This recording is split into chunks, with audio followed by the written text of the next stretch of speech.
The Beach Boys album 15 Big Ones. It was released in 1976, produced by Brian Wilson.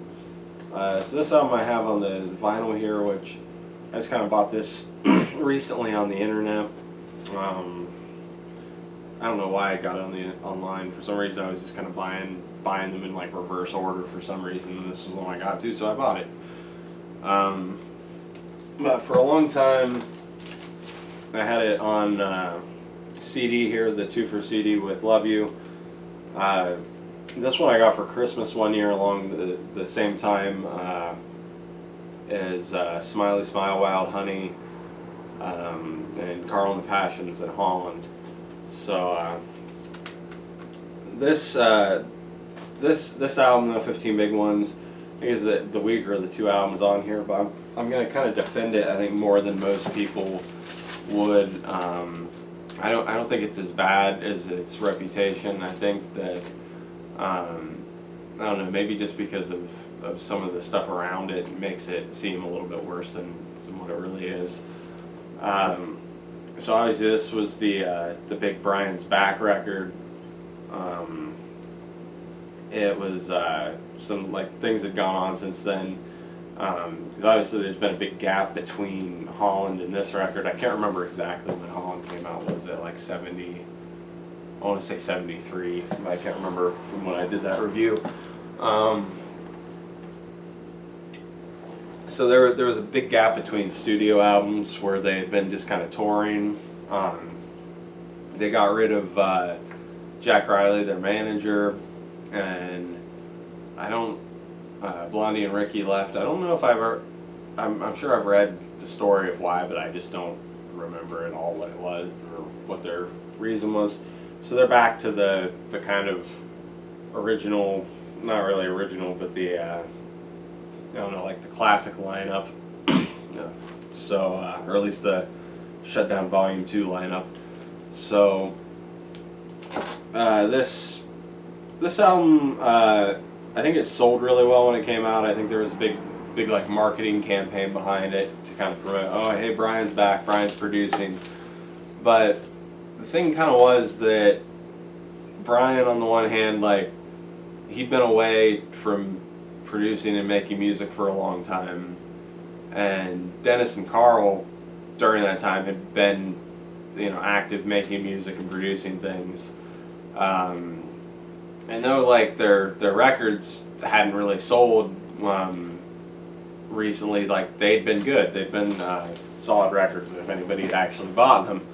But at this point, like Mike and Al, I think, just wanted to kind of rush something out, and so it was kind of decided to do a lot of cover songs with Brian producing, and I think that Dennis and Carl kind of like resented that because they'd been working so much at producing and making music, and they were kind of at the peak of their games at that point. And Brian had kind of, was maybe a little rusty. So I think that it was kind of sucked for them to have to give over control to him and then just do these covers when they had, perfectly good songs around. So I don't think it helps helps the album's reputation, because they've definitely, said negative things about it later on after it was released and stuff. When I was reading up things to do for this, I found a bunch of things where it had, stuff that Dennis and Carl had said. And I get that.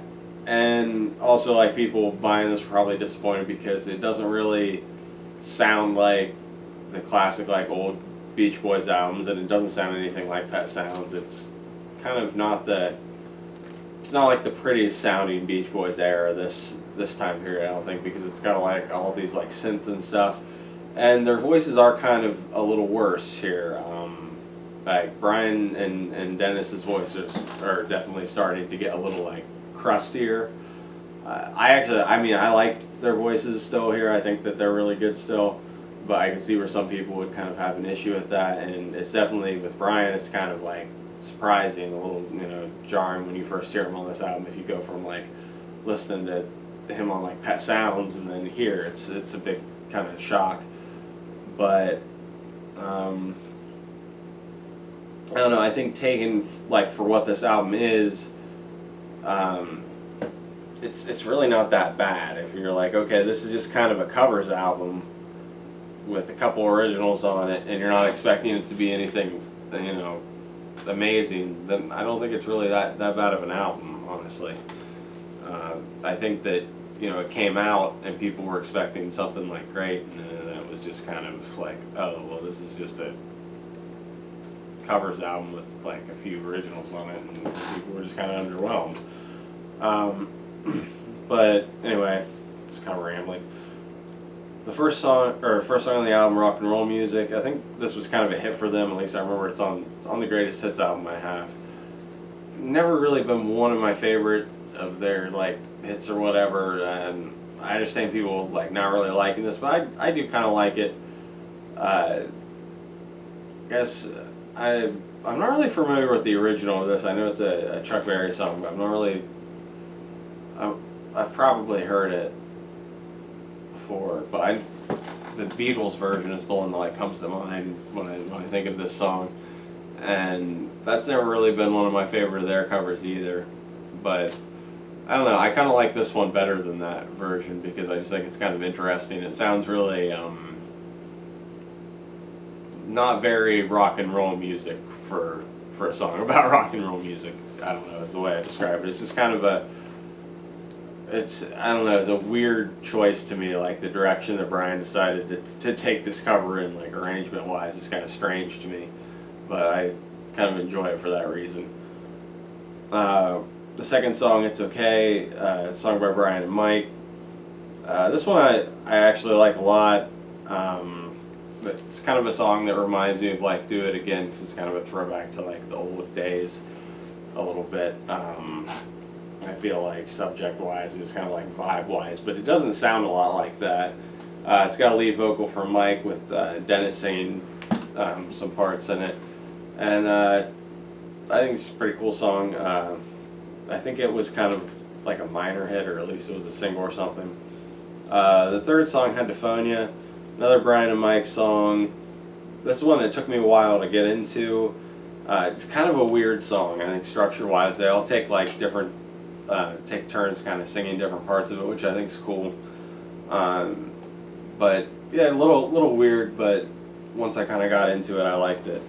The fourth song, Chapel of Love. This one, actually, the first time I heard this song, I thought that it was Dennis singing, but it's actually Brian's sung song. So you can kind of, this is like his first lead, where you get to hear kind of the new Brian voice.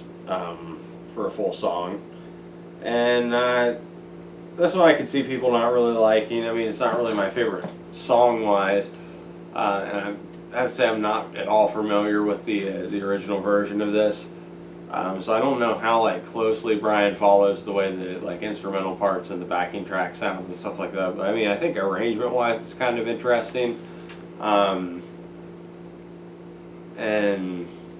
yeah, it's not my favorite song, but I don't think it's really like horrible or anything. It's kind of okay. Like the song, I think itself is kind of weak, but I think that the performance of it's kind of interesting at least. The fifth song, Everyone's in Love with You. Actually, another moment from Mike Love that I think is great. It's a song by Mike with the lead vocal from Mike, and this was one of the ones I kind of forgot about, actually, when I said that. I can't remember. One of the California Saga songs from Holland. I was like, oh, this might be his best moment. And there was another song that I was kind of thinking, which one's better, this one or that one? And this actually not that song. That song's coming later, surprisingly. Because everybody knows Mike Love just kind of gets worse as you go on. But no, here, this is actually a great song for Mike Love, and a great vocal, and I'd kind of forgotten about it in the talk for like greatest moments of Mike Love, so I have to put this song in there again. So there's like three Mike Love songs that I'm debating which one's the greatest Mike Love song. But yeah, I think it's a really pretty song. It's a really good lead vocal for Mike, and it's kind of a catchy song. It's this nice nice song. So it still kind of like blows my mind that he could write stuff like this in like the California Saga song, and then not really write the whole song, but write the lyrics for that like student demonstration time. Like, wow, what was he thinking there when he could write like this? But anyway, the sixth song, Talk to Me, I used to really hate this one because it randomly switches to another song, which I forgot to write the name down to, but let me check my laptop here. Tallahassee Lassie, that's it. So it randomly switches to that in the middle of it, and then it switches back to Talk to Me, and that has always annoyed me. It just, to me, it sounds really like jarring, and it doesn't really I don't know, it just doesn't sound like it fits. It sounds really jarring and just doesn't seem to work for me, at least. So I've never been like a big fan of mixing different songs together like that. I don't know, it annoys me for some reason. But I mean, the performances themselves are fine, but it just kind of irritates me that it's two songs together. But yeah, it's not bad. I don't hate it anymore. I can find like little things to appreciate about it, but it's not one that I'm gonna like listen to a lot unless I'm going through and listening to the whole album. Which if I'm gonna listen to this album, I'm gonna listen to the whole thing. I'm not gonna skip tracks usually, even if I don't really like it that much. The seventh song, that same song, Brian and Mike's song. This one might be my favorite song on the album. I think it's just a really fun song. I love the lyric. It's really funny. Like Gregorian chants being a really big thing back in the day. I really like Brian's vocal. It's kind of, it's the rougher Brian style, but it's just got that, I don't know, it's got the Brian kind of enthusiasm to it, it's a song that's a lot of fun. There's a few friends of mine that I mean, if anybody hangs out with me, they're eventually going to be like forcibly exposed to some Beach Boys, and I have a few friends who are like fans of this song now, and so there's been a lot of like drunken singing of this song, like whenever we're hanging out and stuff back in the day. But anyway, rambling again. Sorry. The eighth song, TM song. This one, never really been a huge fan of because it's got this weird like yelling intro, and then it's a little short song that Brian wrote. Al sings it, and it's just I don't know. It's just kind of a weird short song that's never really been my thing. I think just it doesn't seem. I don't know. Whenever they do, like some of the. Because I mean the Mike Love song I liked on here, I guess, is one of the meditation songs, but I guess Mike Love is more convincing with the meditation thing, because here it just kind of sounds like, I don't know, it sounds like kind of forced. Just not always crazy about their like meditation songs and stuff, but I don't really know anything about meditation, so. The ninth song, Palisade Park. I like this one a lot. I like Carl's vocal, like the instrumental stuff a lot, and it actually one of the few times that they do the whole carnival themed style music thing, and I like it because usually when they do that I hate it. But here I like it, and I like this cover. The 10th song, Susie Cincinnati, is an older Al song. I think it was from around the time of like Sunflower. And this one I actually like a lot too. I remember when I saw them in 2012 on their reunion tour, it was in Cincinnati. So this is one of the songs I was kind of like, maybe they'll do that one, and they didn't, but can't complain. They had a great set list that night, so definitely it was a great show. I was glad to be able to see, you know, all of them that were those left together. Um, I'll probably talk about that more some other time. Uh, the 11th song, Casual Look. Another cover that I like. 12th song, Blueberry Hill. Another cover that I like. 13th song, Back Home. Song by Brian. It's and some other writer. I didn't write down his name. My computer screen's gone black again. So that one. Brian's vocal on it kind of sounds rough, so I could like see some people not liking it and finding it kind of annoying. There's actually an older version of it where it has like the younger sounding Brian on it, but I really like this version. I think some of the stuff he was kind of singing like that on purpose, so I just kind of find it really amusing, and I like the song a lot. I think it's a good song. Maybe it's just kind of biased because it talks about Ohio. I said from Ohio, so maybe that's why, but I think it's a good song. Then the 14th song, In the Still of the Night, the Dennis lead vocal on the album. So I like this one a lot. And then the 15th and final track, Once in My Life. Not my favorite song on the album, but it's not bad. There's some parts of it that I think are pretty. So 15 big ones. Definitely an album that I like a lot more than other people. But I mean, I think it's kind of underrated because of 15 songs on it. I mean, I like about 12 or 11 of them. So yeah, it's I think just what people were expecting. I mean, like this, I like it. I think it's a fun record, but I can see like it's not the greatest record. It's not.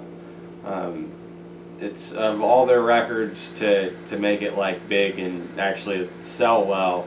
This is probably not the one that you know. Definitely wouldn't have done them any favors. Like maybe if Sunflower had sold better, or, you know, one of those albums that was a little bit better. But for what it is, just like a covers album of Brian kind of, you know, going and coming back and kind of, you know, getting back into the making music and stuff like that. It's not that bad. I mean, yeah, I think it could have been better if they had done more originals and, you know, maybe let Dennis and Carl have a little bit more, you know, control and stuff like that. But I think that it was kind of good because I definitely see this album, like if you listen to this album back to back with Love You like it is on the CD, I think you can definitely see kind of like they sound similar, and I think that Brian kind of took the direction that he started in on this album and then kind of perfected it on Love You, and that's one of my favorite albums of theirs. And this, like I said, I think sound-wise it's a little similar in some ways, but it's just, you know, some covers and older, you know, stuff like that, and then some weird new songs. But I don't know. Like I said, most of the songs I think are pretty good. So Taken is kind of like a covers album. I think it's really pretty good. I would give it 4 out of 5. I think easy for me, which, you know, probably sounds a little overrated, but I mean it's got a lot of songs on it, and I only don't like 3 of them. So, and I don't know. I really enjoy it every time I listen to it. So 15 Big Ones, I think, pretty underrated album, but I definitely get why some people wouldn't like it, and I do think that it's flawed. Probably not the best one to start with, but I think definitely a underrated.